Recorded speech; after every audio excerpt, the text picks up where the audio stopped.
Hello everyone, कैसे हैं आप सभी। आई होप आप सभी बिल्कुल बढ़िया होंगे। तो आज हम शुरू करने जाएंगे अपना चैप्टर नंबर 3 और इस चैप्टर का नाम है market development. So let's start with this revision of this chapter. इस चैप्टर में हम लोगों को बहुत सारे अलग अलग टर्म्स पढ़ने को मिलेंगे और बहुत सारे नए नए अप्रोचेस के बारे में भी हम लोग जानेंगे। सबसे पहला अप्रोच हम डिटेल में डिस्कस करने जा रहे हैं वो है आपका मिनिमम वाइबल प्रोडक्ट। इसके बारे में हम लोगों ने चैप्टर नंबर 2 में थोड़ा सा डिस्कशन किया था, फिर से उस डिस्कशन को रिवाइज कर लेते हैं। सबसे पहले हम लोग एक प्रोटोटाइप बनाएंगे। यूजुअली हम लोग एक प्रोडक्ट बनाएंगे विद द बेसिक फीचर्स, जहां पर आप इस प्रोडक्ट को एक लिमिटेड एरिया के अंदर लॉन्च करेंगे। फिर लिमिटेड एरिया में जो आपके पास यूजर्स होते हैं उन यूजर्स के फीडबैक के बेसिस पर हम एक कस्टमर सेंट्रिक प्रोडक्ट को डेवलप करेंगे। इस कस्टमर सेंट्रिक प्रोडक्ट को डेवलप करने के बाद में हम अपने आप के अंदर और इनोवेट करेंगे, इंप्रूवमेंट करेंगे, जब तक हमारा प्रोडक्ट जो है मार्केट के अंदर बेस्ट फिट नहीं बन जाता है, तब तक हम अपने आप को इम्प्रूव और इनोवेट करते रहेंगे। हमने लास्ट क्लास में समझा था, there is a cycle, build measure learn, then again build measure learn, build measure learn. पहले प्रोडक्ट बनाएंगे, फिर मार्केट में उसके मेजर्स को देखेंगे, फिर उनसे लर्न करेंगे, लर्न करके फिर से प्रोडक्ट बनाएंगे। तो हम लोग इसी लूप के अंदर बार बार चलते हुए जाएंगे। अपना चैप्टर शुरू करते हैं with this basic understanding and the point is MVP। MVP क्या था हमारे पास? Basically MVP was a scaled down version. MVP क्या था? Basically MVP scaled down version था हमारे प्रोडक्ट का, जहां पर आपने एक बेसिक वर्जन बनाया था मिनिमम रिसोर्सेज के साथ में। लीन अप्रोच भी यूज किया था इसके साथ हमने। लीन अप्रोच में हमने क्या कहा था कि हम चाहते हैं कि हमारा जो प्रोडक्ट है उस प्रोडक्ट में रिसोर्सेज कम से कम लगे। जहां ज्यादा रिसोर्सेज यूज करने की जरूरत है वहां ज्यादा यूज करेंगे, बट हम चाहते हैं इस स्टेज के ऊपर हमारा रिसोर्सेज भी ऑप्टिमम तरीके से यूज हो, हमारे इन्वेस्टमेंट सब कुछ ऑप्टिमम तरीके से यूज होना चाहिए। अलाउ करते हैं एंटरप्रेन्योर को to test their concept with the minimum resources. Before investing time and capital into development, हम लोगों को अपने आप को एक मिनिमम छोटे से छोटे लेवल पे डेवलप करने की जरूरत है। कोर आइडिया है सिंपलेस्ट वर्जन बनाने का एक प्रोडक्ट में, जो एड्रेस करेगा मार्केट की प्रॉब्लम्स को।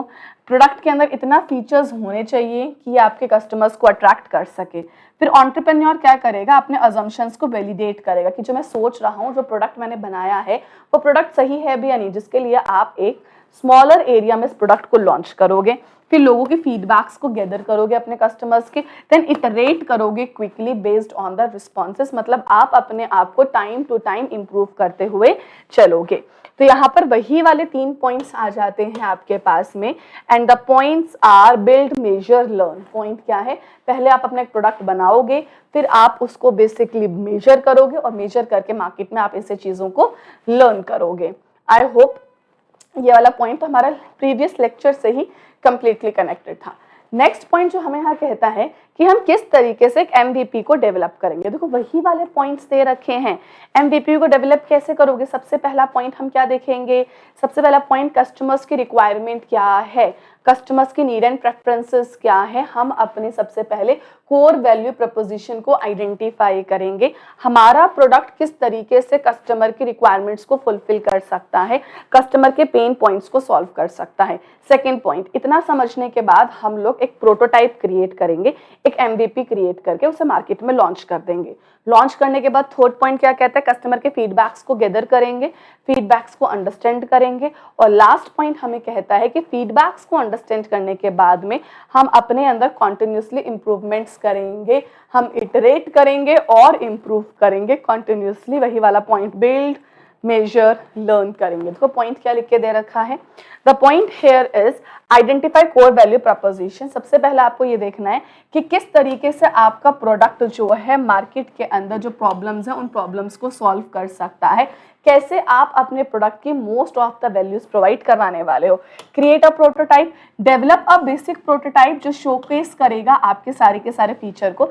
सिंपलेस्ट वर्जन बनाएंगे। इन शॉर्ट हम एक MVP बना के मार्केट में डेवलप करेंगे। गैदर द फीडबैक, लॉन्च करेंगे MVP को एक स्मॉल यूजर एरिया के अंदर, और स्मॉल यूजर एरिया के अंदर लॉन्च करने के बाद में हम फीडबैक प्रोवाइड करेंगे, कस्टमर का एक्सपीरियंस कैसा रहा है।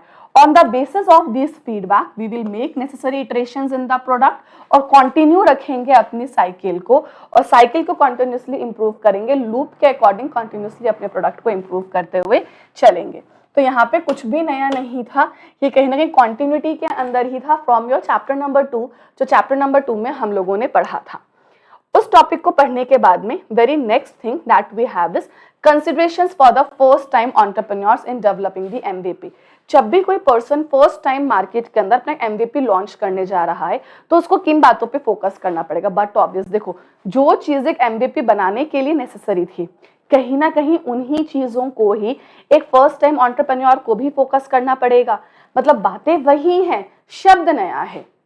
कहते हैं ना, वो शब्द बदल रहे हैं, भावनाएं सेम चल रही हैं, कहीं ना कहीं बात यहाँ पर वही चल रही है आपकी, लेकिन बस थोड़ा बहुत लिखने का तरीका बदला है। फोकस अभी भी हमें कहीं ना कहीं उन्हीं चीजों पे करना है। सबसे पहला पॉइंट हमने क्या बोला, फोकस ऑन कोर फंक्शनैलिटी। वही सेम पॉइंट कि आपके प्रोडक्ट का वैल्यू प्रपोजिशन पर फोकस करो। किस तरीके से आपका प्रोडक्ट मार्केट की प्रॉब्लम को सॉल्व कर सकता है, किस तरीके से आप कस्टमर्स के पेन पॉइंट्स का सोल्यूशन प्रोवाइड कर सकते हो। आपको कॉन्सेंट्रेट करना है सबसे पहले की फीचर जो एड्रेस करेगा कोर प्रॉब्लम्स को। अननेसेसरी कॉम्प्लेक्सिटीज को अवॉइड करो, एक सिंपल सा वर्जन बनाना है, मार्केट के अंदर वर्जन बना के प्रोवाइड करना है। Then you have to follow a lean approach. Lean approach क्या कह रहा था, कम से कम रिसोर्सेज को इन्वेस्ट करते हुए मुझे काम करना है। रिसोर्सेज को उस एरिया में बिल्कुल वेस्ट नहीं करना जहां रिसोर्सेज की रिक्वायरमेंट है ही नहीं, जहां जरूरत है सिर्फ वही यूज करो। ऑप्टिमम यूटिलाइजेशन ऑफ रिसोर्सेज पे फोकस करना है। फिर आप क्या करोगे, कस्टमर सेंट्रिक प्रोडक्ट को डिजाइन करोगे। एक ऐसा प्रोडक्ट बनाओ जो कस्टमर के सारी रिक्वायरमेंट्स को फुलफिल कर सके, कस्टमर के पेन पॉइंट्स को भी कम से कम कर सके। उन चीजों को, प्रोडक्ट को बना के मार्केट में आपको लॉन्च करना है।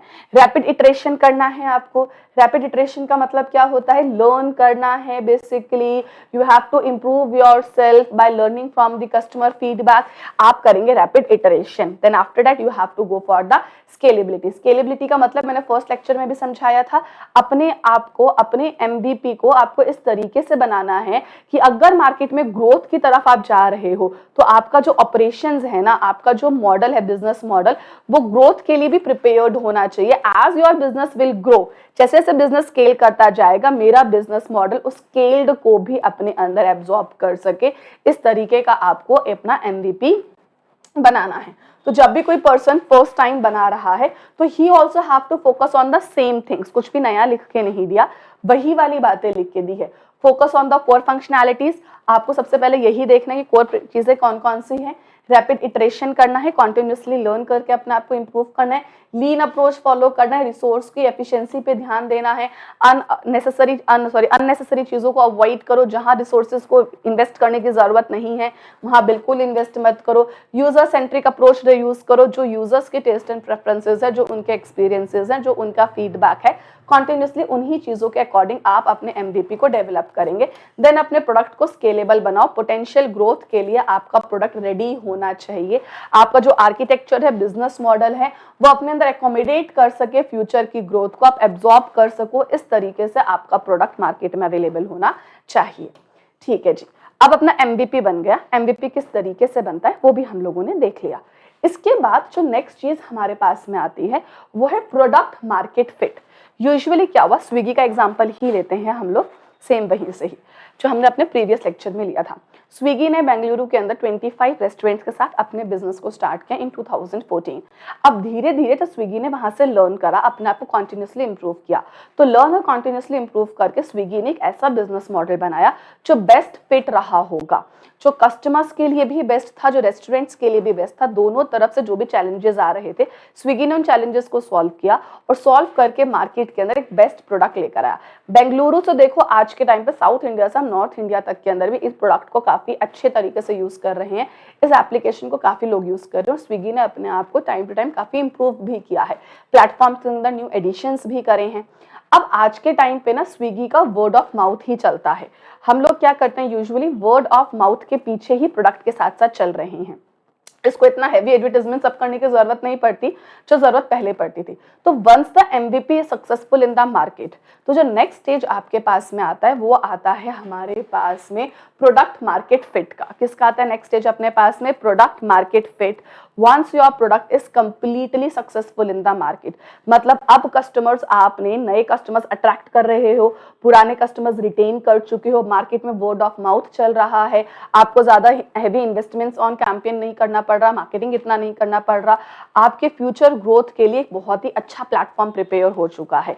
तो इसको हम लोग क्या बोलते हैं? प्रोडक्ट मार्केट फिट बोलते हैं, कि आपका प्रोडक्ट अब मार्केट के अंदर कंप्लीटली फिट हो चुका है, अब प्रोडक्ट मार्केट में आगे फर्दर ग्रोथ के लिए प्रिपेयर्ड है। तो एमवीपी से हम लोग कहां पहुंचते हैं? प्रोडक्ट मार्केट फिट की तरफ पहुंचते हैं।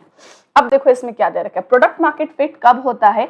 जब आपका प्रोडक्ट सिर्फ और सिर्फ कस्टमर को सेटिस्फाई नहीं कर रहा, बल्कि कस्टमर अपने आप को प्रोडक्ट के साथ में रिलेट करने लगा है, रेजोनेट करने लगा है, वो कंप्लीटली अपने आप को अपने प्रोडक्ट के साथ समझता है, वही बात मानता है कि ये प्रोडक्ट जो है ना मेरी सारी रिक्वायरमेंट्स को फुलफिल करेगा, आपकी रिक्वायरमेंट्स भी मैच हो रही हैं।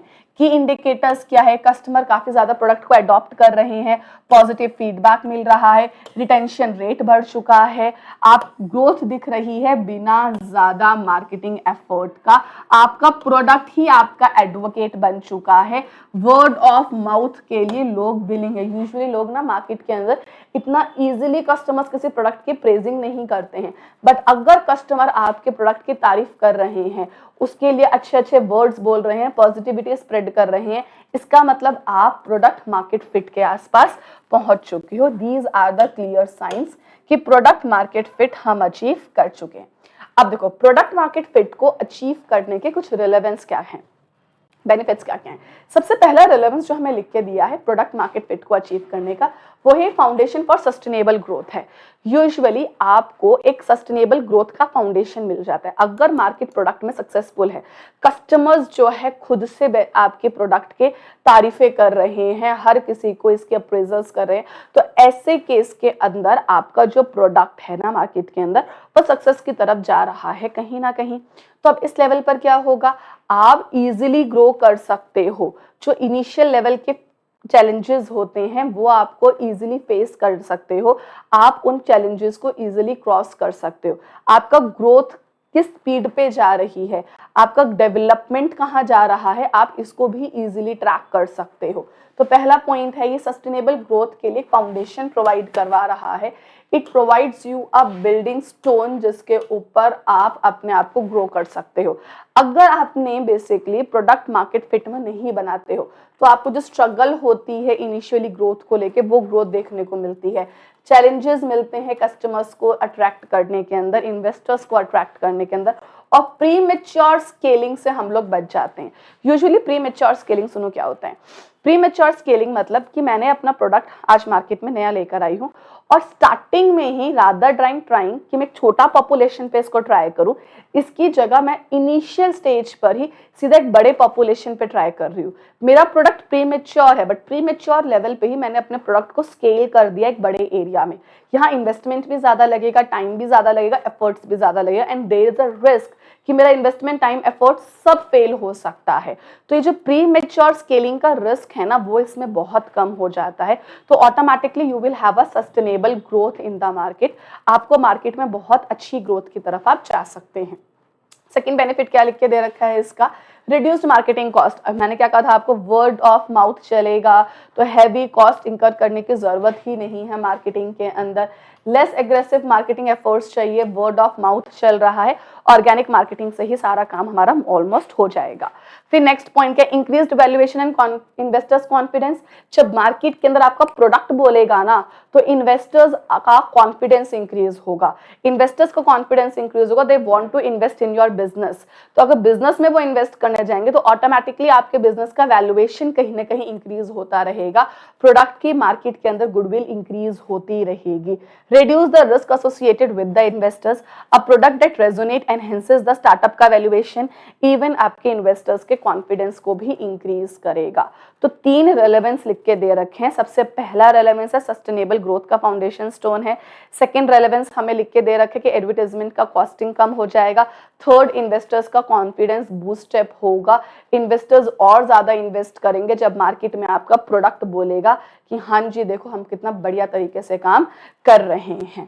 तो यूजुअली पहले आप एक मिनिमम वाइबल प्रोडक्ट बनाते हैं, minimum viable product one successful in the market, फिर क्या बन जाता है, प्रोडक्ट मार्केट फिट, एक ऐसा प्रोडक्ट जो मार्केट के अंदर कंप्लीटली फिट हो चुका है, क्या बन जाएगा, प्रोडक्ट मार्केट फिट बन जाता है। फिर अब देखते हैं next point, competitive advantage of good product market fit. देखो अच्छा प्रोडक्ट मार्केट फिट होने के आपको बेनिफिट्स क्या क्या मिलेंगे। सबसे पहला बेनिफिट आपको मिलेगा कस्टमर एक्विजिशन एंड रिटेंशन। अगर मार्केट में आपका प्रोडक्ट का वर्ड ऑफ माउथ चल रहा है कि हर कोई आपके प्रोडक्ट के बातों से ही इंप्रेस्ड है, ओके, तो नाउ लेट्स से कि कॉम्पिटिटिव एडवांटेजेस क्या क्या हैं गुड प्रोडक्ट मार्केट फिट के।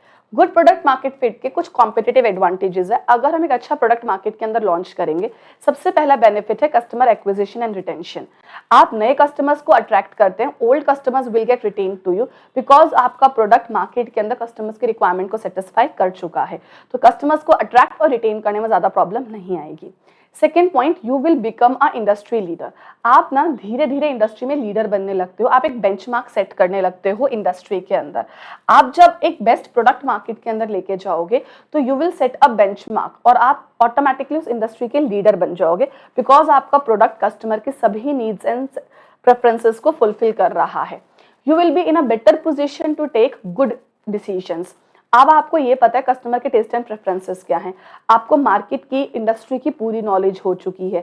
अब ऐसे केस में जब सारा डेटा मेरे पास अवेलेबल है तो हम हमारे रिसोर्सेज को ना ज़्यादा एफिशिएंट और इफेक्टिव तरीके से यूटिलाइज कर सकते हैं और इस एरिया के अंदर बेटर डिसीजन मेकिंग कर सकते हैं बिकॉज मेरा प्रोडक्ट मार्केट के अंदर अपने आप को प्रूफ कर चुका है और प्रोडक्ट को प्रूफ करने के लिए I have all the knowledge of the market and the industry. तो हमको ये बेनिफिट भी यहाँ पर एक मिल सकता है। 3 बेनिफिट हो चुके हैं अभी तक में। पहला कॉम्पिटिटिव एडवांटेज जो हमको यहाँ मिल रहा था, रिटेंशन हो रहा है, कस्टमर का एक्विजिशन हो रहा है बेटर तरीके से, इंडस्ट्री में आप लीडर बन चुके हो, आपका बेटर और इन्फॉर्म्ड डिसीजन मेकिंग यहाँ पर हो सकता है। फिर आपके पास में 2 बेनिफिट्स और हैं, एक है ब्रांड रिकॉग्नाइजेशन और एक है इनोवेशन का बेनिफिट और डिफरेंशिएशन का। देखो ब्रांड रिकॉग्नाइजेशन क्या होता है, वंस आपने अपने आप को मार्केट में प्रूफ कर दिया है, कस्टमर्स आंखें बंद करके प्रोडक्ट पे भरोसा कर रहे हैं, तो your product is equals to quality and reliability. लोगों को अब उसकी क्वालिटी पसंद है, लोग उसके ऊपर भरोसा करने लगे हैं, तो आपका प्रोडक्ट मार्केट में ऑटोमेटिकली क्वालिटी प्लस रिलायबिलिटी के इक्वल हो जाएगा, तो मार्केट में आपकी ब्रांड की वैल्यू और इंक्रीज हो सकती है। नेक्स्ट, अब ना once you satisfied the customer, लेकिन यहाँ पे स्टॉप नहीं होना है, you have to innovate.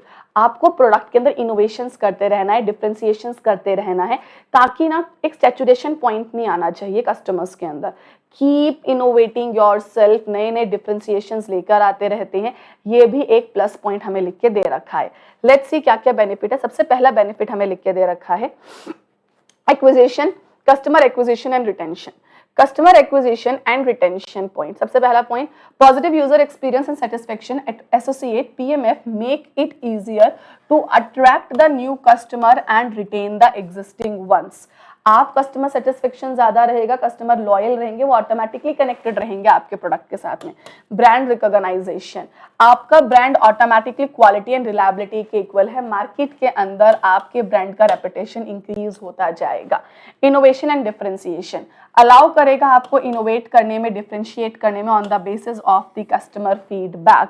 Industry leader, आप इंडस्ट्री में एक बेंचमार्क स्टैब्लिश कर दोगे, हर किसी के लिए एक स्टैंडर्ड सेट कर दोगे, इसी के अकॉर्डिंगली हर कोई काम परफॉर्म करेगा।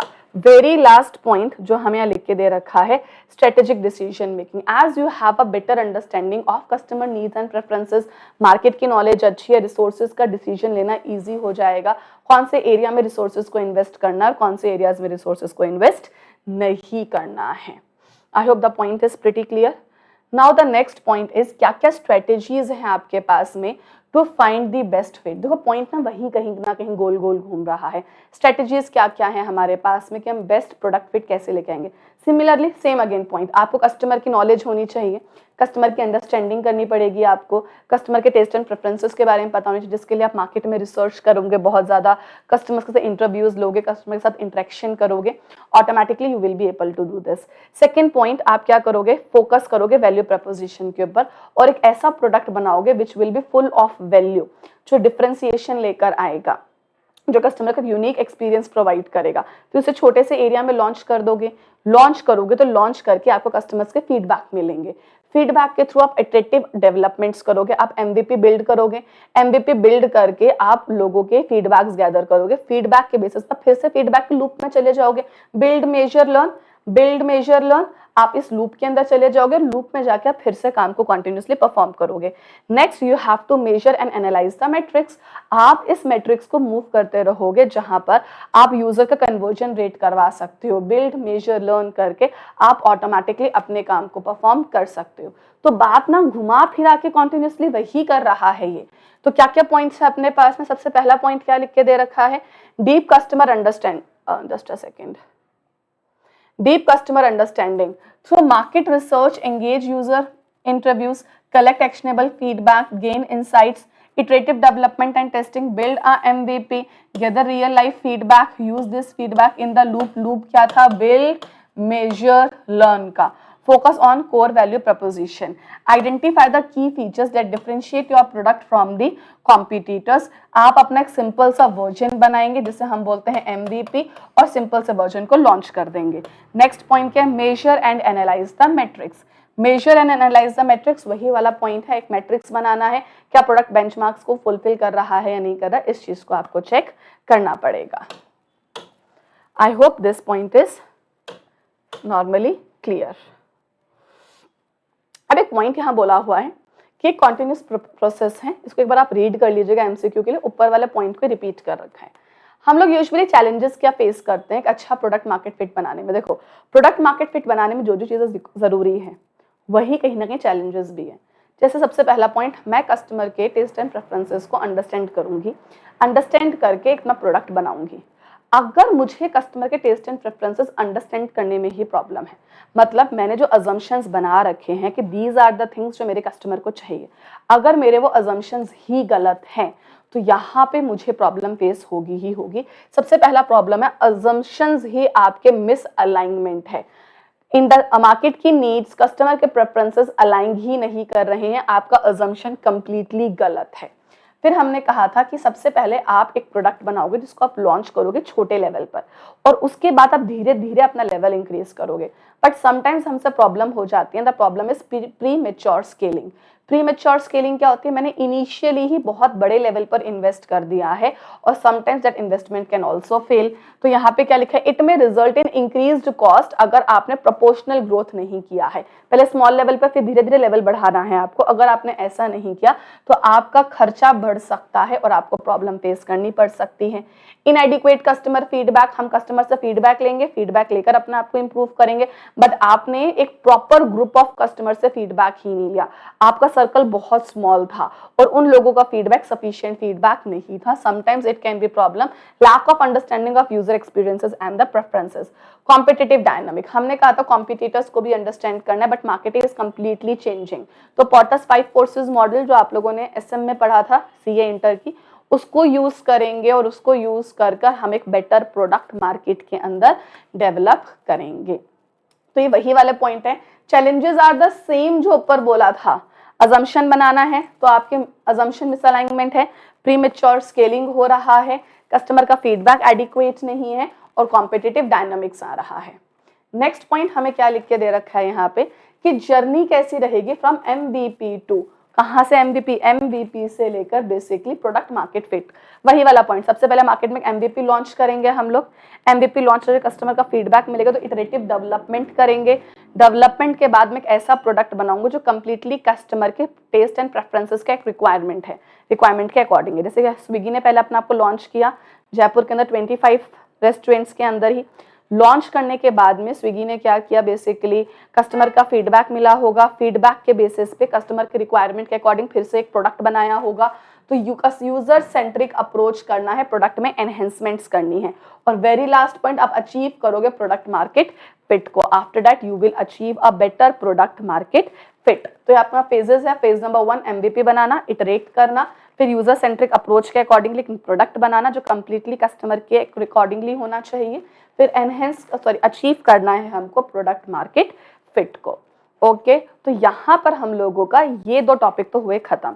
पहला टॉपिक आप लोगों ने MVP पढ़ा था, फिर दूसरा टॉपिक आपने प्रोडक्ट मार्केट फिट पढ़ा था। ओके, सो अपने नेक्स्ट टॉपिक की तरफ चलते हैं। And our next topic is something which is related to the tech products.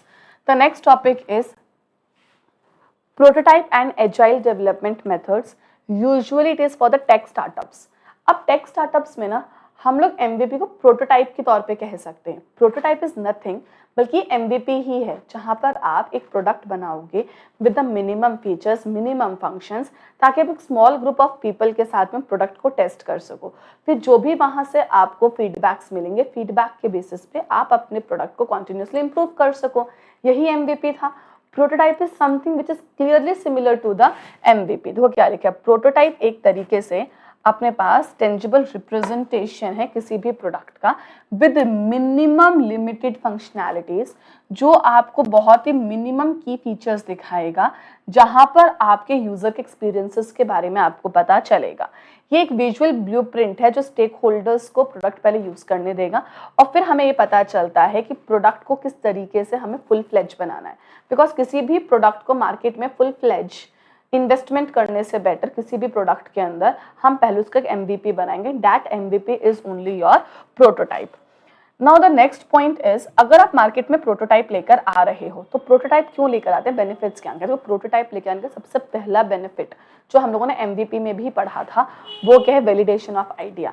जब आप मार्केट के अंदर एक प्रोटोटाइप लॉन्च करते हो तो आपको पता चल जाता है क्या कस्टमर इस प्रोडक्ट को एक्सेप्ट करने को तैयार है या नहीं है, हमें कस्टमर के रिक्वायरमेंट्स को फुलफिलमेंट कर भी पा रहे हैं या नहीं कर पा रहे। सबसे पहले हमें क्लियर आइडिया इसका लग जाता है।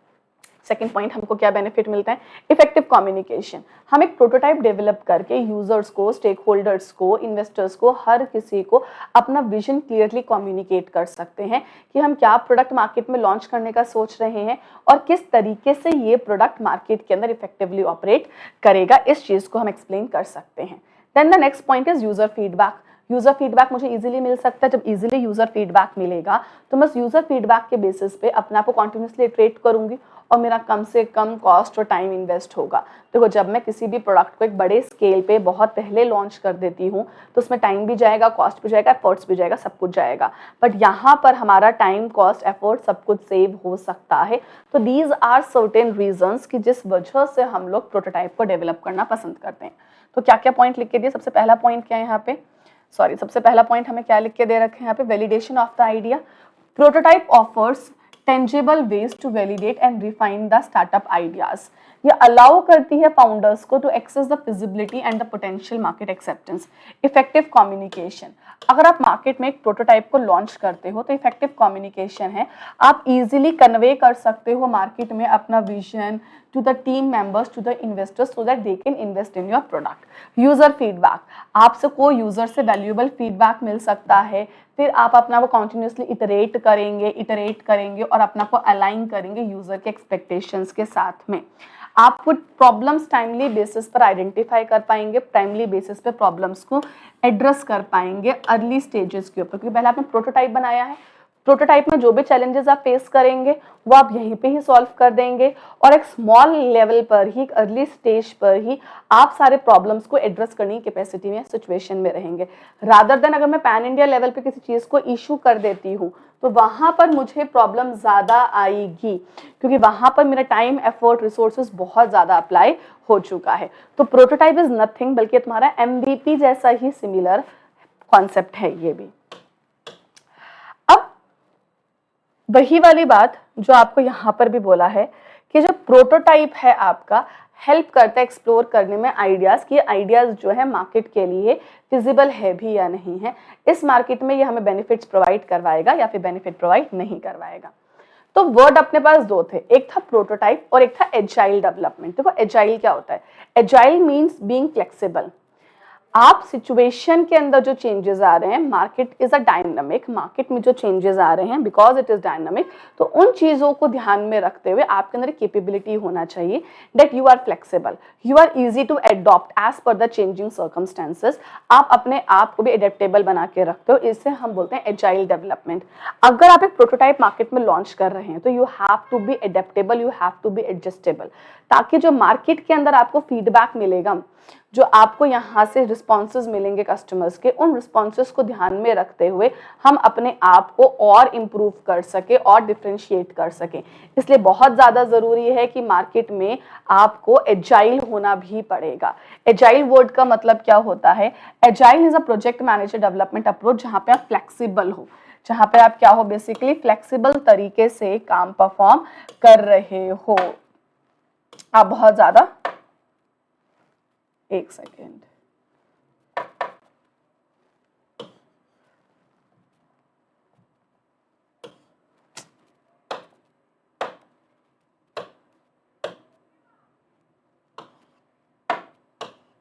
ओके आप बहुत ज़्यादा फ्लेक्सिबल और रिस्पॉन्सिवनेस टू चेंजेस है आपके पास में।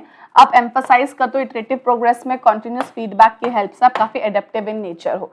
इवन आपको टेक फ्रेंडली प्रोडक्ट में भी बहुत ज़्यादा ज़रूरी है कि आप अपना एजाइल नेचर को मेंटेन करके रखेंगे। अगर एजाइल नेचर मेंटेन है तब भी कोई प्रोडक्ट मार्केट के अंदर स्विफ्टली अपने आप को एडॉप्ट कर सकता है एज पर चेंजेस। आप अनसर्टेनिटीज और प्रॉब्लम को अर्ली स्टेजेस पे ही मिल लोगे। ऊपर हमने क्या पढ़ा था, टाइम एंड कॉस्ट बेनिफिट मिल रहा था आपको, यहाँ पे रिस्पॉन्सेज टू मार्केट फीडबैक मिल सकता है। आप अपने फीचर्स को कस्टमर के रिक्वायरमेंट के अकॉर्डिंग इजीली प्रायोरिटाइज कर सकते हैं, इजीली कस्टमर्स के रिक्वायरमेंट के अकॉर्डिंग अपने प्रोडक्ट को चेंज कर सकते हैं। It is known as agile development method. Now the next point is here is use cases of prototyping. देखो यूज केस क्या होते हैं? यूज केस का मतलब है, फॉर एग्जाम्पल मैंने एक सॉफ्टवेयर बनाया, now how this software will be used by the different people। अलग अलग तरीके के लोग इस सॉफ्टवेयर से इंटरेक्ट किस किस तरीके से कर सकते हैं, हमको ना डिफरेंट सिनेरियोज मिल जाते हैं। अब उन डिफरेंट सिनेरियोज में ये पर्टिकुलर सॉफ्टवेयर या फिर ये पर्टिकुलर प्रोटोटाइप जो है किस तरीके से फंक्शन करेगा, क्या क्या चैलेंजेस को फेस करेगा, उन सब चीज़ों को अंडरस्टैंड करने के लिए हम लोग कई बार यूज केस भी बनाते हैं। तो वो यूज केस के बारे में क्या बता रखा है? यूज केस एक स्पेसिफिक सिचुएशन या सिनेरियो है जो आपको एक्सप्लेन कर रहा है कि किस तरीके से यूजर और सिस्टम आपस में एक दूसरे को इंटरैक्ट करने वाले हैं। The method in which user and system are going to interact with each other. ये आपको बेसिकली वेरियस वेज बताएगा कि यूजर कैसे इंटरैक्ट करेगा सिस्टम के साथ में। ये सिनेरियो आपको अंडरस्टैंडिंग प्रोवाइड करवाने की हेल्प करता है कि प्रोडक्ट का फीचर क्या होना चाहिए, प्रोडक्ट किस तरीके से सिस्टमली या सिस्टमैटिकली काम करेगा। नेक्स्ट इंपॉर्टेंट वर्ड, इन वर्ड्स के मतलब को ध्यान में रखना। एमसीक्यू में वर्ड्स की डेफिनेशन के तौर पे आपसे कुछ ना कुछ पूछा जा सकता है कि ये वर्ड किसका डेफिनेशन है या फिर ये वर्ड कौन सी चीज को एक्सप्लेन कर रहा है, इस तरीके से। Then we have a word called agile sprint. अब देखो इसका मतलब क्या है, it is a time boxed item. For example एक ना माइलस्टोन सेट कर रखा है कि इतने टाइम पीरियड के अंदर सॉफ्टवेयर का फर्स्ट फेज डेवलप होना चाहिए, फिर इतने टाइम पीरियड में सेकंड फेज डेवलप होना चाहिए। It is something called milestone development type of thing. तो इसी को हम लोग बोलते हैं, हम एक फिक्स्ड टाइम पीरियड देते हैं कि इतने टाइम पीरियड के अंदर इतना सॉफ्टवेयर डेवलपमेंट या इतना काम हो जाना चाहिए। अब यूजुअली हम इस कॉन्सेप्ट को अपने डे टू डे लाइफ में भी अप्लाई करते हैं। तो ये कॉन्सेप्ट आपका बाकी प्रोजेक्ट्स में भी अप्लाई हो सकता है इसका नाम डिफरेंट हो, but somewhere it is talking to you about milestone की ही बात कर रहा है कि एक पर्टिकुलर टाइम पीरियड के अंदर एक सॉफ्टवेयर को इस लेवल तक का डेवलपमेंट करना ही पड़ेगा। अजाइल स्प्रिंट एक टाइम बॉक्स्ड होता है, फिक्स्ड पीरियड है जिसके अंदर आपको एक टास्क को कंप्लीट करना है, सॉफ्टवेयर को डेवलप करना है। यूजुअली सॉफ्टवेयर डेवलपमेंट में यूज होता है, बट इसको आप चाहो तो अलग अलग कैटेगरीज या अलग अलग एरियाज में भी यूज कर सकते हो।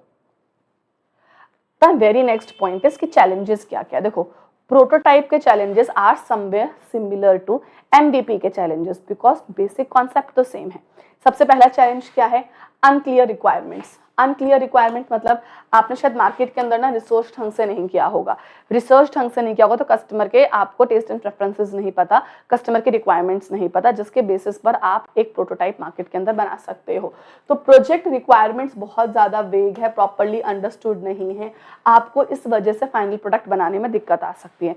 स्कोप क्रीप, देखो स्कोप क्या होता है, हम मार्केट में एक प्रोडक्ट बनाने का सोच रहे हैं, उस प्रोडक्ट का ना एक दायरा है, एक स्कोप है, समटाइम्स हम उस स्कोप को क्रॉस कर देते हैं, उस स्कोप से बाहर चले जाते हैं। तो प्रोडक्ट जिस एरिया के लिए आपने बनाने का सोचा था उससे ज़्यादा ब्रॉडर हो जाता है समटाइम्स, इससे बोलते हैं स्कोप क्रीप। इवॉल्व होता है बेस्ड ऑन द फीडबैक, यहाँ पे ना कभी कभी ग्रेजुअल एक्सपेंशन हो जाता है गोल का beyond its initial stage. Limited user involvement, feedback ही आपने बहुत ज़्यादा लिमिटेड पीपल से लिया, जिस वजह से मेरे पास में जब सैंपल बहुत छोटा होगा तो ज़्यादा बेटर तरीके से रिप्रेजेंटेशन नहीं हो पाया, तो ज़्यादा बेटर तरीके से हमें कस्टमर के रिक्वायरमेंट्स का समझ में नहीं आया। तो जो यूज़र इन्वॉल्वमेंट थे ना वो बहुत ही ज़्यादा कम थे, बिकॉज यही यूज़र तो हमको फीडबैक प्रोवाइड करवाएंगे ना, तो फीडबैक लेने के लिए यूज़र इन्वॉल्वमेंट बहुत ज़्यादा ज़रूरी है। अब अगर नंबर ऑफ यूज़र्स ही कम है जो एंगेज्ड है, या जो एंगेज्ड है वो प्रॉपर फीडबैक ही प्रोवाइड नहीं करवा पा रहे हैं, तो ऐसे केस में प्रॉब्लम देखने को मिल सकते हैं। Over emphasise on being aesthetic, हम लोगों ने चीज़ों को इतना एस्थेटिक बनाने की कोशिश किया कि जो ओरिजिनल रिक्वायरमेंट है ना प्रोजेक्ट की, कहीं ना कहीं वही मिस आउट हो चुकी है। टेंडेंसी हो सकता है कि आप फोकस करो excessively on the visual aspect, कि दिखने में एस्थेटिक होना चाहिए, ऐसा प्रोडक्ट होना चाहिए, but somewhere it lacks the necessary requirements of your product. कहीं ना कहीं इस वजह से आपके प्रोडक्ट की नेसेसरी थिंग्स भी खत्म हो सकती है, ये प्रॉब्लम है। रियल लाइफ सिनेरियोज, कभी कभी प्रोडक्ट जो हमने सोचा है वो प्रोडक्ट ना रियल लाइफ सिनेरियो के साथ अपने आप को मैच नहीं कर पाता है। प्रोडक्ट लॉन्च करते वक्त we have various things, but after few time वो प्रोडक्ट रियल लाइफ सिचुएशन के साथ डील करने में फेल हो सकता है। हो सकता है कि जब आपने एक सैंपल प्रिपेयर किया it is working very good, but real life scenario में जाते ही प्लान कंप्लीटली फेलियर की तरफ जाता दिख सकता है।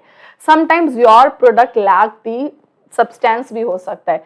Picture scenario, web application prototype बहुत ही अच्छा डिजाइन बना रहा था, बहुत अच्छे से काम करता है, लेकिन the moment you launched it in the market, तो ऐसे केस के अंदर यूजर का जो एक्सपीरियंस है बिल्कुल भी बेटर एक्सपीरियंस नहीं है। हो सकता है कि बैकएंड फंक्शनैलिटीज ढंग से नहीं है, प्रोडक्ट का डिजाइन तो बहुत अच्छा था, काफी स्लीक डिजाइन बनाया है तुमने, लेकिन इसका ना बैकएंड ढंग से काम परफॉर्म नहीं कर रहा है। Last point, resistance to change.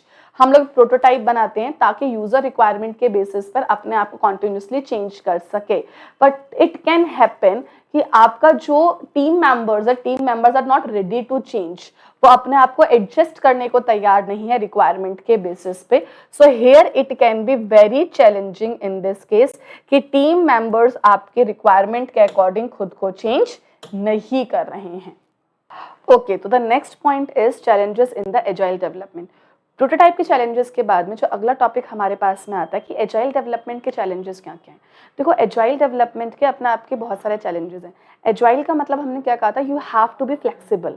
अब सबसे बड़ा चैलेंज ही यही है कि कभी कभी अपने जो टीम मेंबर्स होते हैं और जो टीम के अंदर बाकी लोग होते हैं वो ट्रेडिशनल मेथड को यूज़ कर रहे हैं। If the team members are using traditional method, तो बार बार उनको चेंज करना या फिर फ्लेक्सिबिलिटी के साथ काम करवाना अपने आप में एक बहुत बड़ा चैलेंज है। तो वेरी फर्स्ट चैलेंज जो हमें यहाँ पे एजाइल मेथड में देखने को मिलता है वो चैलेंज है adapting to the agile culture.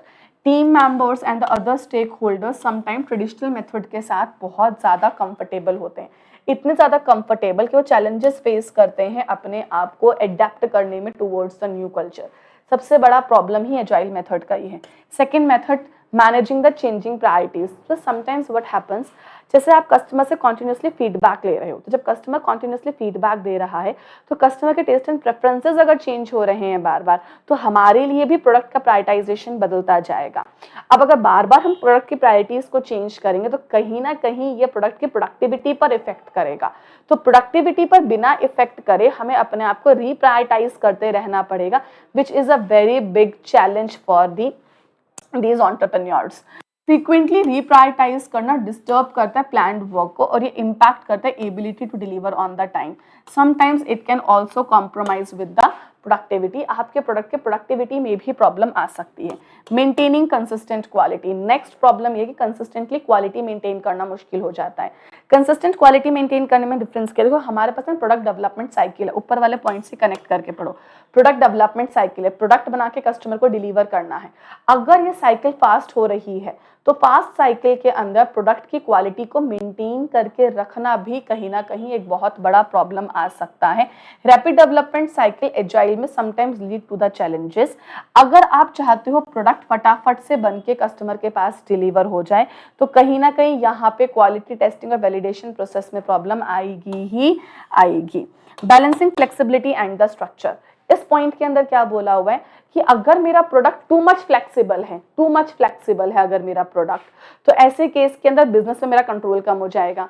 और अगर मेरा प्रोडक्ट टू मच रिजिड है तो मैं इनोवेट नहीं कर पाऊंगी। तो I have to somewhere balance between the flexibility and the structure. Too much rigidity से भी इनोवेशन में प्रॉब्लम आएगी और टू मच फ्लेक्सिबिलिटी है तो मेरा कहीं ना कहीं प्रोडक्ट के ऊपर कंट्रोल में प्रॉब्लम आएगी ही आएगी। देन नेक्स्ट पॉइंट हेयर जो प्रॉब्लम क्रिएट कर सकता है वो पॉइंट है कि कहीं ना मेरे प्रोडक्ट के अंदर कम्युनिकेशन कोलैबोरेशंस यहाँ प्रॉब्लम आ सकती है। कम्युनिकेशन और कोलैबोरेशंस अगर प्रॉपर तरीके से नहीं है तो you guys going to face problem with the adaptability. आपको एजाइल होने में प्रॉब्लम होगी। चैलेंजेस इन कम्युनिकेशन और कोलैबोरेशन हिंडर कर सकते हैं इफेक्टिव एजाइल नेचर को। तो हमने जो अभी टॉपिक पढ़ा था, topic was of prototype and agile development. Prototype was nothing बल्कि एमवीपी ही था। और फिर हमने पढ़ा एजाइल डेवलपमेंट मतलब being flexible, being adaptable. Market में जो भी टेस्ट एंड प्रेफरेंसेस चेंज हो रहे हैं, मार्केट में जो डायनामिक चेंजेस आ रहे हैं उनको ध्यान में रखते हुए खुद को भी उसके अकॉर्डिंग चेंज करना है। देन हमने दोनों के ही थोड़े बहुत चैलेंजेस को रीड किया था। So let's move to the next topic. Next topic बात कर रहा है identifying critical success elements of the product development. Product development के कुछ इंपॉर्टेंट टॉपिक्स। अब देखो प्रोडक्ट डेवलपमेंट के अंदर ना सबसे पहले हम जो चीज पढ़ेंगे वो हम ये पढ़ेंगे कि जब एक प्रोडक्ट बनता है और इन्वेस्टर उसमें इन्वेस्ट करने के बारे में सोच रहा है तो एक इन्वेस्टर इन्वेस्ट करते वक्त किन किन फैक्टर्स को कंसीडर करता है। Once we will go through this chart, after that it will be very easy कि आप इसको रीड करके समझ पाओगे। ये जो हमने यहाँ पे पूरा लिखा हुआ है कंटेंट, ये कंटेंट आपको रीड करके इजीली समझ में आ सकता है। वंस आपको क्या समझ में आता है कि एक इन्वेस्टर क्या क्या चीजें देख रहा है, एक इन्वेस्टर के लिए क्या क्या एलिमेंट्स बहुत ज्यादा इंपॉर्टेंट है before that investor take the decision to invest in any product. तो investor analysis of a product पहले पढ़ोगे, फिर आप खुद अगर ऊपर जाके भी रीड करोगे it will become a cake walk for you guys. आप इजीली उसे रीड करके निकल सकते हैं। चलो ठीक है, अब देखो हम क्या पढ़ रहे हैं कि हमारे लिए इन्वेस्टर एक प्रोडक्ट में इन्वेस्ट करने से पहले क्या क्या देखेगा। सबसे पहले इन्वेस्टर इस चीज को चेक करता है कि मार्केट का वैलिडेशन है या नहीं है। हम जब भी एक मार्केट के अंदर इन्वेस्टर के पास फंड लेने जाते हैं तो मेरा एमवीपी बन चुका है, एमवीपी मार्केट में सक्सेसफुली लॉन्च हो चुका है, कहीं ना कहीं प्रोडक्ट मार्केट फिट की सिचुएशन पर है हम हैं। तो इस लेवल पर मेरा जो प्रोडक्ट है ना वो मार्केट में अपने आप को प्रूव कर चुका है। तो इन्वेस्टर के लिए ये जानना बहुत ज्यादा जरूरी है कि आप प्रोडक्ट ने मार्केट में अपने आप को प्रूव कर दिया है। अगर प्रोडक्ट मार्केट में खुद को प्रूव कर चुका है यहाँ पे तो investor will be more willing to invest in such type of product. It includes understanding the target areas, competitors और क्या प्रोडक्ट के लिए डिमांड है या नहीं। इन्वेस्टर ये जानना चाहता है कि आपका प्रोडक्ट मार्केट में सच में डिमांड रखता है या नहीं, क्या आपका प्रोडक्ट मार्केट में एक्सेप्टेड है या एक्सेप्टेड नहीं है। Next point is clear product definition and the goal. आपका प्रोडक्ट ना क्लियरली इस बात को बताएगा कि क्या क्या मार्केट के पेन पॉइंट्स थे और किस तरीके से आप इन पेन पॉइंट्स के साथ में डील कर रहे हो। प्रोडक्ट क्लियरली इस बात को कम्युनिकेट करेगा। याद करो सेकंड चैप्टर में आप लोगों ने एक बात कही थी कि क्लियर कम्युनिकेशन होनी चाहिए, कम्युनिकेशन में क्लैरिटी होनी चाहिए। तो कहीं ना कहीं आपको इस चीज को क्लियरली कम्युनिकेट करना है, आर्टिकुलेट करना है, इन्फॉर्म करना है कि क्या क्या प्रॉब्लम आपका प्रोडक्ट सॉल्व कर रहा है, प्रोडक्ट के अंदर वैल्यू प्रपोजिशन क्या है, फिर स्पेसिफिक ऑब्जेक्टिव्स क्या हैं आपके प्रोडक्ट के। Investor is very interested to know कि जो प्रोडक्ट है ना वो हमेशा कस्टमर सेंट्रिक होना चाहिए। प्रोडक्ट का design as per customer taste and preferences होना चाहिए। प्रोडक्ट जो आपको क्वालिटी प्रोवाइड करने जा रहा है, प्रोडक्ट जो आपकी रिक्वायरमेंट्स को फुलफिल कर रहा है, everything should be customer centric. Investor इस बात के लिए भी बहुत ज्यादा बेसिकली चेकिंग करता है क्या आपका प्रोडक्ट जो है टारगेट कस्टमर के रिक्वायरमेंट्स को फुलफिल कर रहा है या नहीं कर रहा, प्रोडक्ट जो है टारगेट कस्टमर के एक्सपीरियंसेस को अपने अंदर इनकॉर्पोरेट करता है या नहीं करता, इस चीज को लेकर भी काफी ज्यादा रिक्वायरमेंट्स आपको चेक करनी होती है। Next point, cross functional collaboration. Cross functional collaboration देखो क्या होता है, एक प्रोडक्ट को जब मार्केट में आप लॉन्च कर रहे हैं तो उस टाइम पे ऐसा नहीं है कि सिर्फ एक डिपार्टमेंट ही काम कर रहा है। प्रोडक्ट को मार्केट में लॉन्च करने के लिए कंपनी में जितने भी डिपार्टमेंट्स होते हैं ना, each and every department have to work, और हर डिपार्टमेंट के अंदर एक्सपर्टीज होती है। अब ना यहाँ पे टीम वर्क होना बहुत ज्यादा जरूरी है। अगर आइसोलेशन है ना डिपार्टमेंट्स के बीच में, तो कंपनी या फिर प्रोजेक्ट कहीं ना कहीं लॉन्ग टर्म में सक्सेसफुल नहीं होगा। तो ये चीज भी इन्वेस्टर्स काफी ज्यादा इंटरेस्टेड है टू नो कि कहीं कोई साइलॉस तो नहीं है, कहीं कोई आइसोलेशंस तो नहीं है डिपार्टमेंट्स के बीच में, क्या डिपार्टमेंट्स कोलैबोरेट होकर अच्छे से काम परफॉर्म कर रहे हैं नहीं कर रहा, बिकॉज हर डिपार्टमेंट की एक्सपर्टीज लगती है मार्केट में किसी भी प्रोडक्ट को लॉन्च करने के लिए। एक प्रोसेस है running a project that span the various teams and the functions, जहाँ पे expertise of the different department साथ में मिलकर कॉमन गोल को अचीव करने में हेल्प करने वाला है। इन्वेस्टर्स काफी ज्यादा इंटरेस्टेड है ये देखने में क्या टीम कोहेसिवली एक साथ काम कर रही है, कंबाइन होके एक साथ फंक्शन कर रही है या फिर फंक्शन नहीं कर रही है। इस चीज को चेक करने के लिए काफी ज्यादा इन्वेस्टर्स इंटरेस्टेड रहते हैं। फिर इन्वेस्टर्स की नेक्स्ट इंटरेस्ट है एजाइल डेवलपमेंट। एजाइल मतलब you should have the skill कि आप अपने आप को अडेप्ट कर सकते हैं as per the changing requirements. आपके अंदर ये स्किल सेट होना चाहिए कि मार्केट में जो भी चेंजेस आ रहे हैं ना, उन चेंजेस को ध्यान में रखते हुए हम अपना उन चेंजेस को हम इनकॉर्पोरेट कर सकते हैं, चाहे कस्टमर के टेस्ट एंड प्रेफरेंसेस में कोई चेंज आ रहे हैं या फिर चेंजेस जो हैं वो मार्केट के अंदर कॉम्पिटिटिव लैंडस्केप में आ रहे हैं। जहां पर भी चेंजेस आ रहे हैं उन चेंजेस को आप किस तरीके से अडेप्ट कर पा रहे हैं, कैसे फ्लेक्सिबली अपने आप को मोल्ड कर पा रहे हैं। Agile development practices, adoption of agile method, जैसे कि फ्लेक्सिबल होना चाहिए, एडेप्टेबल होना चाहिए, इटरेटिव डेवलपमेंट होना चाहिए। क्वालिटी अश्योरेंस, अगला पॉइंट क्या कहता है, इन्वेस्टर इज वेरी इंटरेस्टेड कि प्रोडक्ट में आप फ्लेक्सिबल हो, प्रोडक्ट मार्केट के अंदर अपने आप को प्रूव कर चुका है, पर क्या आपका प्रोडक्ट अभी भी क्वालिटी सेंटर्ड है, क्या प्रोडक्ट के अंदर क्वालिटी मेंटेन्ड है। क्योंकि कई बार क्या होता है, प्रोडक्ट की क्वालिटी इनिशियली बहुत अच्छी है but over the period of time जैसे जैसे मार्केट में सक्सेसफुल होते जाते हैं क्वालिटी डाउनग्रेड हो रही है, पर क्वालिटी को मेंटेन करके रखना है, क्वालिटी को इंश्योर करना है। इन्वेस्टर्स प्रायोरिटाइज करते हैं प्रोडक्ट की क्वालिटी के ऊपर, दे इंश्योर कि आपका जो प्रोडक्ट है ना वो क्वालिटी स्टैंडर्ड्स को फुलफिल करना चाहिए। इस चीज के ऊपर काफी ज्यादा फोकस है। Then the next point is scalability. Scalability का मतलब क्या था, इंक्रीज डिमांड के अकॉर्डिंग आपके पास में ऐसा इंफ्रास्ट्रक्चर होना चाहिए जो इंक्रीज डिमांड के अकॉर्डिंगली काम परफॉर्म कर सके। आपके अंदर स्केलेबिलिटी होनी चाहिए कि इंक्रीज इन डिमांड को ऐसा इंफ्रास्ट्रक्चर हो जो इसे इनकॉर्पोरेट कर सके। नेक्स्ट पॉइंट था go to strategy. Go to strategy मतलब कैसे आप मार्केट के अंदर अपने आप को लॉन्च करोगे, कैसे मार्केट के अंदर आप चीज़ों को डील करोगे। इन्वेस्टर्स को पूरी गो टू स्ट्रेटेजी चाहिए आपके प्रोडक्ट की, they are very keenly interested in this thing. तो इन्वेस्टर्स कहाँ कहाँ इंटरेस्टेड है, सबसे पहला पॉइंट इन्वेस्टर क्या जानना चाहता है, प्रोडक्ट मार्केट में वैलिडेटेड है या नहीं। Second point clear product understanding होनी चाहिए। थर्ड पॉइंट कस्टमर सेंट्रिक होना चाहिए, क्वालिटी अश्योरेंस होनी चाहिए, स्केलेबल होना चाहिए, एजाइल होना चाहिए, गो टू मार्केट स्ट्रेटेजी होनी चाहिए, क्रॉस फंक्शनल मेथड्स भी होने मतलब क्रॉस फंक्शनल कोलैबोरेशंस भी होने चाहिए। ये कुछ पॉइंट्स हैं जो आपको फोकस करने हैं एक प्रोडक्ट को मार्केट में लॉन्च करते वक्त, ताकि ये कुछ पॉइंट है जो एक इन्वेस्टर फोकस करता है मार्केट के अंदर इन्वेस्टमेंट करने से पहले। तो ये आपका, अब इन चार्ट को पढ़ने के बाद ना अगर आप एक बार सेल्फ रीडिंग भी करोगे ऊपर जाके तो आपको पॉइंट्स थोड़ा इजीली समझ में आएंगे कि वो क्या पॉइंट्स कह रहे हैं। तो इसी के साथ फिर हमारा नेक्स्ट टॉपिक शुरू करते हैं। Okay, so let's move to the next topic. Next topic है हम लोगों के पास में understanding the product technology. Understanding of product technology, usually अब हम लोग उन प्रोडक्ट्स की बात करें जो टेक फ्रेंडली है। हम लोग टेक प्रोडक्ट की बात कर रहे थे, टेक स्टार्टअप्स की बात कर रहे थे, तो अब टेक प्रोडक्ट बनाने के लिए आपके पास क्या क्या की एलिमेंट्स होने चाहिए। यूजुअली अगर आप मार्केट के अंदर एक टेक स्टार्टअप के अंदर हो और आपको एक ऐसा टेक फ्रेंडली प्रोडक्ट बना रहे हो, तो before developing a product there should be some point. जैसा सबसे पहला पॉइंट जो टेक फ्रेंडली प्रोडक्ट में आता है वह है कि आपको ना क्लियरली अपने विजन को अपने एम्प्लॉइज को बताना चाहिए। बिकॉज प्रोडक्ट का विजन जो है वो फाउंडर का है, लेकिन प्रोडक्ट बनाएगी तो टीम। अगर टीम को क्लियरली आपने अपने विजन को आर्टिकुलेट किया है तो they can come with the end result which is similar to your vision, जो आपके प्रोडक्ट के रिक्वायरमेंट्स को फुलफिल कर सकता है। सबसे पहला पॉइंट हमें जो यहाँ पे ध्यान रखना है वो यही है कि आपको क्लियरली अपना विजन एक्सप्लेन करना है प्रोडक्ट का। आपका पर्पस क्या है प्रोडक्ट को लेके, टारगेट ऑडियंस क्या है, कोर फीचर्स क्या है, so that the tech team can build a solution जो मैच करेगा आपके गोल के साथ, आपके प्रोडक्ट के साथ। सेकेंड पॉइंट जिस पर आपको फोकस करना है वो you should have a skilled team. आपके पास एक बेटर टीम होनी चाहिए।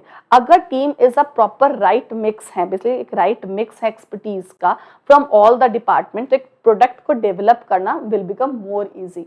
Higher a talented team with the expertise.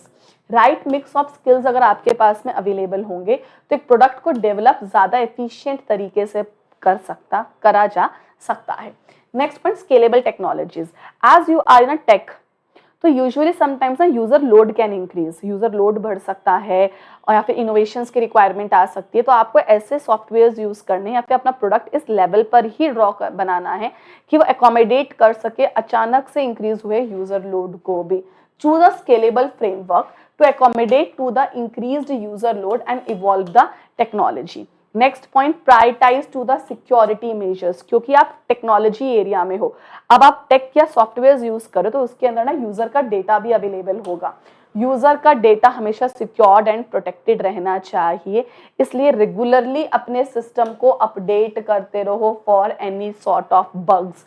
कोई बग्स नहीं होने चाहिए, सभी बग्स के लिए अपने सिस्टम को आप रेगुलर बेसिस पे अपडेट करो, because it is very important कि आपका यूजर का डेटा प्रोटेक्ट रहना चाहिए। After this, what you all need is,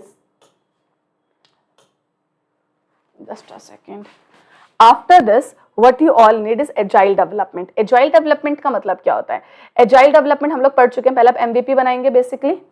MVP बनाने के बाद में हम उसको मार्केट में लॉन्च कर देंगे। लॉन्च करने के बाद में जो हमको यूजर का फीडबैक मिलेगा, फीडबैक अकॉर्डिंग हम एडेप्टेबल टू चेंज हो जाएंगे। एजाइल मतलब क्या था? Adaptable to change. Agile development with MVP। Adapt agile development strategy. पहले स्टार्ट करो कि MVP के साथ में, MVP को मार्केट में क्विकली रिलीज कर देंगे हम लोग, फिर यूजर का फीडबैक एंड कलेक्शन होगा, कॉन्टिन्यूसली इंप्रूवमेंट करेंगे, इंप्रूवमेंट करके रियल लाइफ इमेज के साथ हम अपना काम परफॉर्म करेंगे। कॉन्टिन्यूसली मॉनिटर करना है आपको, कॉन्टिन्यूसली मॉनिटर करते रहो चेंजिंग एनवायरनमेंट को, ताकि सिस्टम के अंदर जो भी प्रॉब्लम्स आ रही है, प्रॉब्लम को टाइमली बेसिस के अंदर हम डिटेक्ट कर सके, डिटेक्ट करके हम उनको करेक्ट कर सके। ट्रैक करो सिस्टम की परफॉर्मेंसेस को, डिटेक्ट करो इश्यूज को और उनको डिटेक्ट करके करेक्ट करो, इश्यूज के प्रॉपर रिस्पॉन्सेज लेके आओ। तो अगर आप मार्केट के अंदर एक टेक स्टार्टअप की तरफ जा रहे हो तो टेक स्टार्टअप में क्या क्या चीजें इंपॉर्टेंट है टेक स्टार्टअप का प्रोडक्ट बनाने के लिए। फर्स्ट ऑफ ऑल आपने क्या पढ़ा सबसे पहले इसके अंदर कि विजन क्लियर होना चाहिए, you should have a good team, scalable होना चाहिए, एजाइल डेवलपमेंट होनी चाहिए, सिक्योरिटी मेजर्स पे आपको ध्यान रखना पड़ेगा, कॉन्टिन्यूसली अपने प्रोडक्ट के अंदर इंप्रूवमेंट करते रहना पड़ेगा। तो दीज आर द पॉइंट जो आपको एक अच्छा टेक फ्रेंडली प्रोडक्ट बनाने के लिए चाहिए। Okay, so the next topic is product offering. Product offering के टॉपिक को हम लोग समझते हैं। प्रोडक्ट ऑफरिंग होता क्या है? प्रोडक्ट ऑफरिंग अगर लेमन लैंग्वेज में समझा जाए तो आपका प्रोडक्ट कस्टमर को क्या ऑफर कर रहा है। एक प्रोडक्ट कस्टमर को नेसेसरी थिंग्स ऑफर कर सकता है, बट ऑफर करने का तरीका बहुत ज़्यादा डिफरेंट हो सकता है। लाइक दैट, मैं एक प्रोडक्ट मार्केट में लेकर आई जो मैं असेंशियल फीचर्स के बेसिस पे सेल कर रही हूँ। एक प्रोडक्ट मैं मार्केट में लेकर आई जो खाली मेरे ब्रांड या मेरे रेपुटेशन की वजह से मार्केट में सेल हो रहा है। एक प्रोडक्ट हम मार्केट में लेकर आए जो हमारे पैकेजिंग की वजह से सेल हो रहा है, क्योंकि प्रोडक्ट की ना पैकेजिंग बहुत अच्छी है जिस वजह से प्रोडक्ट मार्केट में काफ़ी ज़्यादा सेल आउट हो रहा है। फिर बात इसमें हो सकती है कि जैसे आप एक प्रोडक्ट मार्केट के अंदर लेकर आए वो इस वजह से सेल हो रहा है क्योंकि आप ना आफ्टर सपोर्ट सर्विसेज बहुत अच्छी, आफ्टर सेल सर्विसेज बहुत अच्छी दे रहे हैं, आपका कस्टमर केयर सर्विसेज बहुत बेटर है। या फिर इसलिए भी हो सकता है कि आप इनोवेशन लेकर आए हैं मार्केट में and you are selling that innovation at a very low prices. तो अलग अलग रीजन से अलग अलग तरीका हो सकता है जो आपका प्रोडक्ट कस्टमर्स को ऑफर कर रहा है, what your product is offering to the customer. इसमें बहुत सारे एलिमेंट्स आते हैं, let's go through the elements. Product offering मतलब क्या क्या फीचर्स आपका प्रोडक्ट जो है कस्टमर्स को प्रोवाइड करवा रहा है। The topic is product offering. Product offering simply means क्या है? Combination of product and services जो बिजनेस प्रोवाइड कर रहा है to meet the needs and wants of the customer. Customer के नीड्स एंड वांट्स को फुलफिल करने के लिए आप कस्टमर को ऐसा भी क्या प्रोवाइड करवा रहे हैं। ये इनकम्पास करता है टेंजिबल और इनटेंजिबल दोनों टाइप के एलिमेंट्स को। अब नीचे हमें इन्हीं एलिमेंट्स को एक्सप्लेन करके बता रखा है कि इसमें क्या क्या चीजें हो सकती है। देखो अब टेंजिबल भी और इनटेंजिबल भी है। सबसे पहला क्या है, एसेंशियल फीचर्स। आपका प्रोडक्ट ऐसा होना चाहिए जो कस्टमर के ना एसेंशियल फीचर्स को फुलफिल कर रहा है, जो कस्टमर को बता रहा है कि भैया देखो आपकी प्रॉब्लम थी और प्रॉब्लम को सॉल्व करने के लिए ये सारे फीचर्स हम आपको प्रोवाइड करें। Should address the critical customer features. जैसे कि आपके Xiaomi के फोन आए थे, Xiaomi के फोन कस्टमर्स को essential features eight a very low cost provide करवा रहे थे। सेकेंड पॉइंट, एक ब्रांड इमेज होनी चाहिए। मार्केट में जो सेल आउट हो रहा है वो आपकी ब्रांड इमेज बिक रही है। जैसे टाइटन वॉचेस हैं, इनके रेप्यूटेबल ब्रांड इमेज के चलते ही लोग प्रोडक्ट को परचेज कर लेते हैं।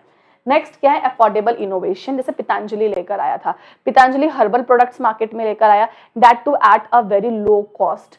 तो कम्युनिकेट करो competitive pricing and payment option, जैसे कि पतंजलि आयुर्वेद। देन अट्रैक्ट करना है पैकेजिंग एंड प्रेजेंटेशन।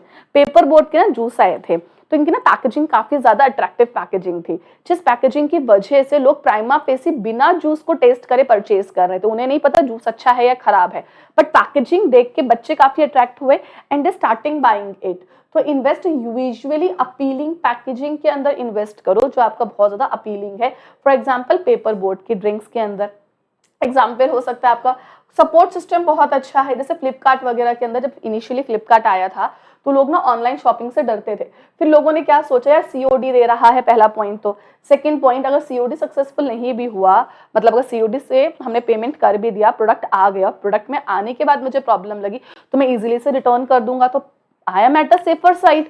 तो इनिशियली लोग फ्लिपकार्ट वगैरह क्यों परचेज करने लगे, क्योंकि आफ्टर सेल सर्विसेज बहुत ज्यादा थी। तो इंडिया के अंदर जो फ्लिपकार्ट है वो ऑफर कर रहा है आप बेटर रॉबस्ट, मतलब काफी स्ट्रॉन्ग कस्टमर सर्विसेज, जिसकी वजह से भी काफी ज्यादा बेटरमेंट मार्केट के अंदर आया था। तो एक प्रोडक्ट कस्टमर को क्या क्या ऑफर कर रहा है, ऑफर करने के तरीके अलग अलग हो सकते हैं। असेंशियल फीचर हो सकता है, आपकी पैकेजिंग अच्छी हो सकती है, इनोवेशन की वजह से हो सकता है कि आपका प्रोडक्ट मार्केट में काफी ज्यादा सेल हो रहा है, आफ्टर सपोर्ट सर्विसेज अच्छी हो सकती है, ब्रांड इमेज की वजह से भी मार्केट के अंदर सेल हो सकता है। तो ये कुछ अलग अलग तरीके होते हैं जिसकी वजह से प्रोडक्ट मार्केट में सेल हो रहा हो। अब लेट्स स्टार्ट अनदर टॉपिक।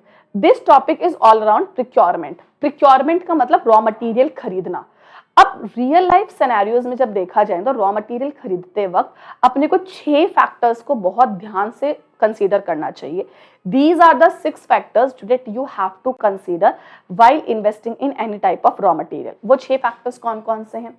सबसे पहला फैक्टर आपको क्या समझा रखा है इसके अंदर, जब भी रॉ मटेरियल खरीद रहे हो ना, always ensure there should B quality. अगर रॉ मटेरियल की क्वालिटी में कॉम्प्रोमाइज कर दिया ना तो आगे पूरे के पूरे प्रोडक्ट डेवलपमेंट में कॉम्प्रोमाइज हो सकता है। तो अपने को कहाँ पे ध्यान देना पड़ेगा, बेसिकली यहाँ पे सोर्सिंग क्वालिटी मटेरियल। आप उन्हीं रॉ मटेरियल्स को परचेज करो जिन रॉ मटेरियल्स के अंदर बेटर क्वालिटी है। यूजुअली अगर आप अच्छी क्वालिटी के रॉ मटेरियल्स को परचेज करोगे तो कहीं ना कहीं आपका product automatically full of quality होगा। और इन्वेस्टर तो ऊपर बोल ही रहा था ना कि हमें प्रोडक्ट के अंदर क्वालिटी चाहिए ही चाहिए। तो प्रिक्योरमेंट प्राइमरली रोल सिक्योर करता है क्वालिटी ऑफ मटेरियल। अगर ओरिजिनल आपका रॉ मटेरियल का क्वालिटी अच्छा होगा तो फाइनल प्रोडक्ट तो पक्का क्वालिटी स्टैंडर्ड्स को मीटअप करेगा ही करेगा। Second point, cost management. We want best raw material but at a reasonable cost. मुझे कॉस्टिंग पे बहुत ध्यान देना पड़ेगा। मुझको एक अच्छा रॉ मटेरियल चाहिए तो चाहिए, बट ये रॉ मटेरियल का मुझको कॉस्ट पर भी ध्यान रखना पड़ेगा। कॉस्ट हमें कम से कम कॉस्ट में बेस्ट से बेस्ट रॉ मटेरियल चाहिए होता है।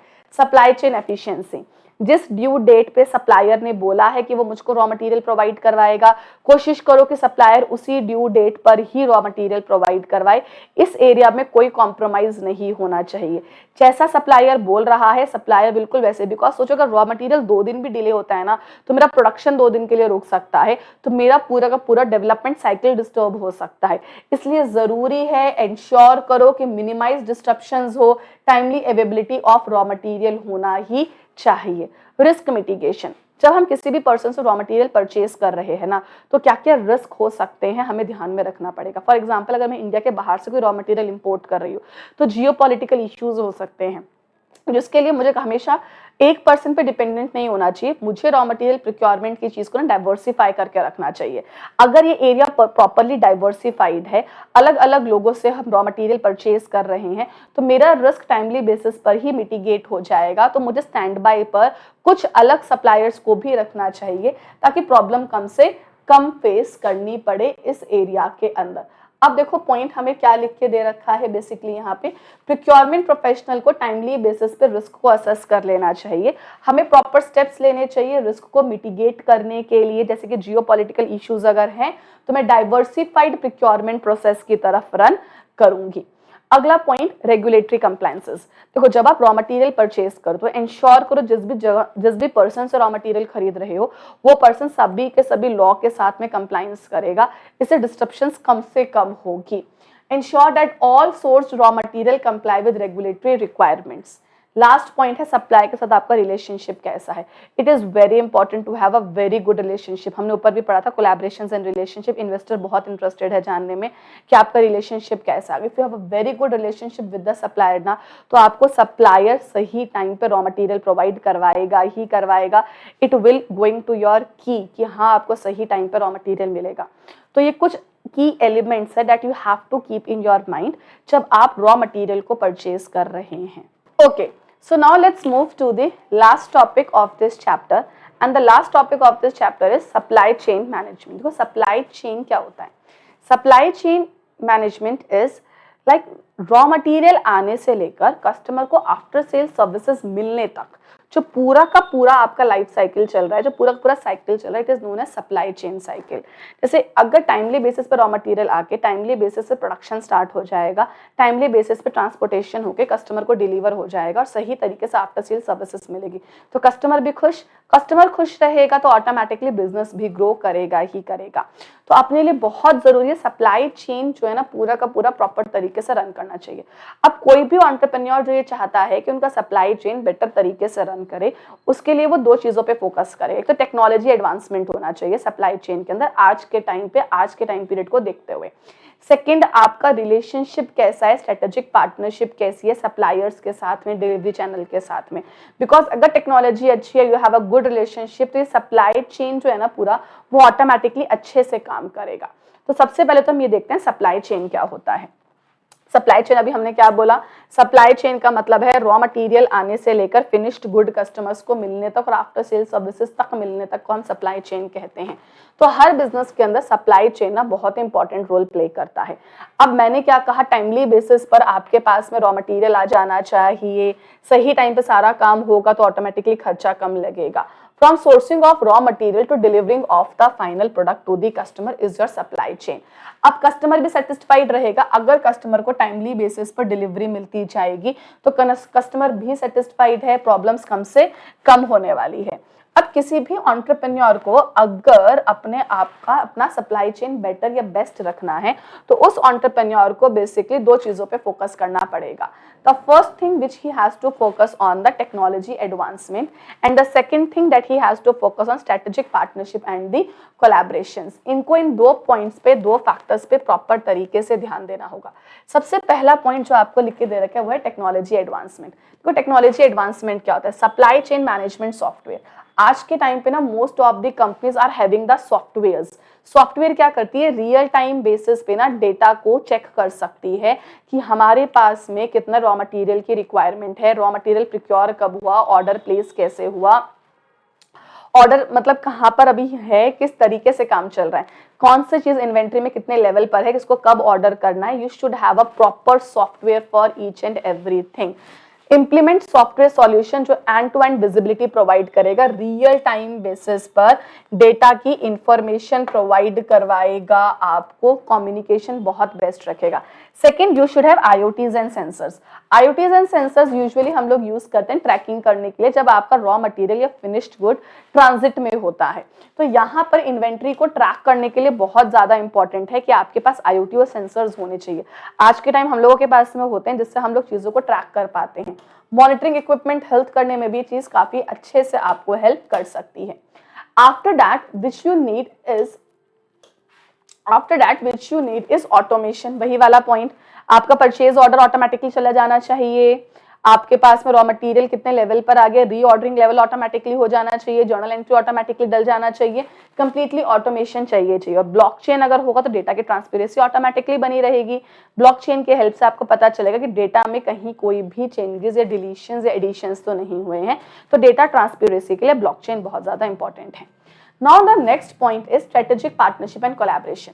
स्ट्रेटेजिक पार्टनरशिप एंड कोलैबोरेशन में हमारे पास में पॉइंट क्या आता है, आपका एक अच्छा रिलेशनशिप होना चाहिए सप्लायर ऑफ रॉ मटेरियल के साथ में, ताकि टाइमली बेसिस पे रॉ मटेरियल आपके पास अवेलेबल हो सके, अच्छा quality of raw material available हो सके। लॉजिस्टिक के साथ भी पार्टनरशिप और रिलेशनशिप अच्छा होना चाहिए। लॉजिस्टिक इज द वन जो रॉ मटेरियल डिलीवर करेगा, फिनिश्ड गुड को डिलीवर करेगा, दोनों ही लॉजिस्टिक के अंदर आ जाते हैं। तो यहाँ पर भी अगर आपका रिलेशनशिप अच्छा है तो जल्दी रॉ मटेरियल डिलीवर होगा, बेटर कंडीशन में रॉ मटेरियल डिलीवर हो सकता है।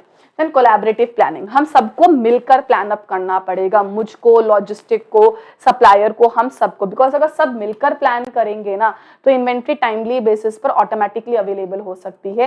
Production schedule, inventory level, demand, forecast सब कुछ अलाइन हो जाएगा अगर हम सब मिलकर एक साथ प्लानिंग करेंगे। इकोसिस्टम कोलैबोरेशन, पूरा का पूरा इकोसिस्टम ही कोलैबोरेटेड होना चाहिए। यूजुअली ना आज के टाइम पे ऑटोमेशन के हेल्प से पूरा इकोसिस्टम कोलैबोरेट करना बहुत इजी हो चुका है। कोलैबोरेशन रखनी है सप्लाई चेन के डिफरेंट पार्टिसिपेंट्स के बीच में, मतलब मैं हो गया, डिलीवरी वाला हो गया, सप्लायर ऑफ रॉ मटेरियल हो गया, हम सबके बीच में कोलैबोरेशन होना चाहिए। और ये कोलैबोरेशन आजकल सॉफ्टवेयर्स की हेल्प से बहुत इजीली परफॉर्म हो सकती है। Let's all with this chapter. I hope आपको चैप्टर नंबर 3 के साथ में थोड़ी बहुत क्लैरिटी आई होगी। Okay everyone, thank you.